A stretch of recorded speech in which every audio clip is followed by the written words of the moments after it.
kabulastugan. Hindi malilimutan ang asaran na merong pikunan, lalo na rin ang unang niligawan, unang kabiguan.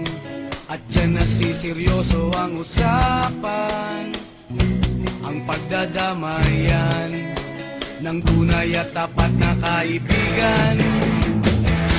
Noong mga buwan, kaibigan namang maaasahan.